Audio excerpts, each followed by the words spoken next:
The numbers are in, and the impact is undeniable. Kendrick Lamar and SZA's Grand National Tour has officially grossed a staggering $256.4 million, selling 1.1 million tickets across just 23 shows. According to Billboard, it now holds the title of the biggest co-headline tour of all time. But this tour was never just about the numbers. It was about culture, about healing, about claiming space. And most importantly, it was about showing what happens when two of the most influential artists of their generation join forces not just to perform, but to transform.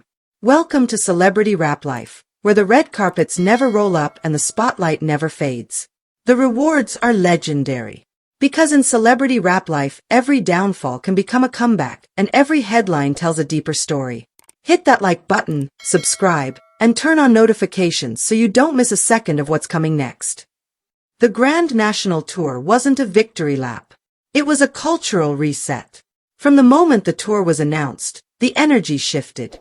Kendrick Lamar, still riding the momentum of his takedown of Drake and the success of Mr. Morale and the Big Steppers, was at the height of his artistic clarity. Meanwhile, SZA, whose SOS album solidified her as the defining voice of modern R/B, was reaching new commercial and emotional heights.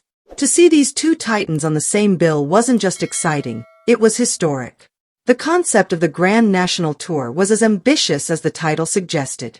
The name itself, pulled from Kendrick's recurring lyrical themes of legacy, nationhood, and identity, suggested something bigger than a concert series. It felt like a mission statement. And every night on that stage, that mission was fulfilled. What made the tour so extraordinary wasn't just the production value, though that was astonishing, blending minimalist stage design with cinematic visuals and emotional intimacy. Nor was it the flawless set lists that weave through both artists' discographies, bouncing from gritty rap anthems to melancholic ballads with precision. It was the message. Each show unfolded like a carefully constructed narrative, a journey through trauma, truth, resistance, vulnerability, and ultimately, reclamation. Kendrick and SZA didn't just perform their songs. They lived them. Kendrick's portion of the show was a masterclass in lyrical storytelling and presence. He stood alone on stage for much of his set, letting his words carry the weight. From the bombastic rebellion of Not Like Us, to the introspective unraveling of United in Grief, his performance felt more like spoken scripture than entertainment. The crowd didn't just sing along, they listened. They processed. They internalized. This wasn't just rap. It was ritual. And then there was SZA. If Kendrick brought the fire, she brought the water, healing, emotional, fluid. Her performances were spellbinding. From the ethereal glow of Good Days to the raw ache of Kill Bill, SZA bared herself every night. She walked barefoot on stage like she was walking through memories. Every note she sang dripped with vulnerability. And the crowd responded with reverence. When the two shared the stage together, especially during their performance of All the Stars, time seemed to stop. The chemistry, the connection, the duality of masculine and feminine energy, of strength and softness, was electric. It wasn't a duet. It was a dialogue between souls. Part of what made the Grand National Tour feel so monumental was its timing. It arrived at a moment when the culture was shifting rapidly. Hip-hop was coming off one of its most volatile years, with beefs turning into battlegrounds and streaming dominance overshadowing artistry. Kendrick's feud with Drake had just reignited age-old conversations about authenticity, vulnerability, and power dynamics in rap. Instead of continuing the chaos, Kendrick redirected the attention. He got back to what mattered. He hit the road with SZA and reminded the world why he's not just a rapper, but a leader. And SZA, whose fearlessness in addressing mental health, heartbreak, and self-worth has connected with millions, proved herself once again to be more than a feature, more than a hook, more than a category. She's an architect of feeling. Her stage presence alone was enough to move audiences to tears. The numbers are impressive. $256.4 million grossed, 1.1 million tickets sold. But the true impact can't be calculated. How do you measure the emotional healing that happened in those arenas? How do you quantify the significance of two Black artists commanding that level of global attention without compromise? You can't. But you can feel it. Every city they touched left behind stories of people who saw themselves in the lyrics. Fans who cried in the nosebleeds. Fathers and daughters who sang Supermodel together. Kids who'll remember their first concert as the night Kendrick told them they mattered. The tour didn't rely on scandal, surprise guests, or over-the-top gimmicks. It was grounded in intention. The stage was often stark. The lights were often dim. The message was always clear. Every lyric was deliberate. Every transition between songs meant something. Every moment felt earned. Even the interludes and spoken-word elements, carefully curated between Kendrick's set and SZA's transitions, added layers. Snippets of audio from therapists, elders, children, historical speeches. It felt like flipping through pages of a cultural diary. And while some fans came for the hits, they left with something else. A feeling. A shift. A weight lifted or placed, depending on what they needed. Their shows became sanctuaries. Fans described them as spiritual. For many, it was the first time they felt seen, heard, or affirmed by an artist on stage.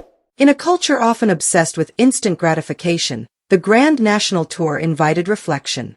It demanded patience. And the people responded by showing up in record-breaking numbers, not to party, but to participate. What makes this tour the biggest co-headline tour of all time isn't just that two megastars teamed up. It's that they did so while staying completely true to their messages. They didn't water anything down. They didn't compromise to reach wider audiences. They didn't chase trends. They built something from the ground up. Something rooted in love. In pain. In truth. That's rare. And that's why this matters. The cities they hit, Los Angeles, Chicago, Atlanta, New York, Houston, Washington, D.C., and more, became stops on a pilgrimage. Every tour date felt like a chapter in a book being written in real time. Fans traveled from different countries. Tickets sold out within minutes. Resale prices soared, but many still paid, just for the chance to witness something unforgettable. And for those who got in, they weren't disappointed. They were baptized in bass and poetry. They were soothed by melody and meaning. In interviews and behind-the-scenes footage, Kendrick and SZA both hinted at how emotionally taxing the tour was. But they also made it clear, it was necessary. Kendrick spoke about the need to give the culture something real again. SZA talked about being nervous to share the stage with someone of Kendrick's magnitude, but ultimately finding strength in their shared history and artistic trust. Their bond, forged years ago during the early TDE days, had now blossomed into something global. What started in studio sessions at Top Dog became an international movement. And now, with this tour, it had reached its apex. Even the merchandise and branding told a story. The Grand National Tour's visuals leaned into themes of Americana and resistance, mirroring Kendrick's long-standing critique of national identity and SZA's exploration of Black womanhood. Fans weren't just buying T-shirts. They were buying symbols of belonging. Now that the tour has wrapped, fans are left with memories and questions. Will there be a live album? A documentary? A second leg overseas? The demand is there. The anticipation is high. But even if this is the final chapter, it's a fitting end. Because what Kendrick and SZA have done is more than just co-headline a tour. They've redefined what a co-headline tour can be.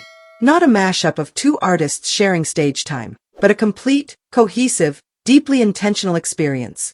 A shared vision that uplifts both without diminishing either.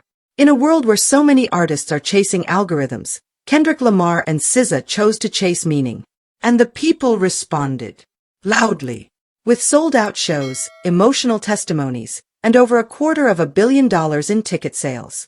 But beyond the money and the milestones, the Grand National Tour will be remembered as something sacred. A reminder that music, when done with care, courage, and clarity, can still change lives. Still heal wounds. Still build bridges. And as fans reflect on what they saw, what they heard, and what they felt, one thing becomes clear. This wasn't just the biggest co-headline tour of all time. It was the most important. This story is far from over, and the truth is still unfolding. I want to hear what you think. Drop your take in the comments. And if you don't want to miss the next twist, hit that like button, subscribe, and turn on notifications so you don't miss a second of what's coming next.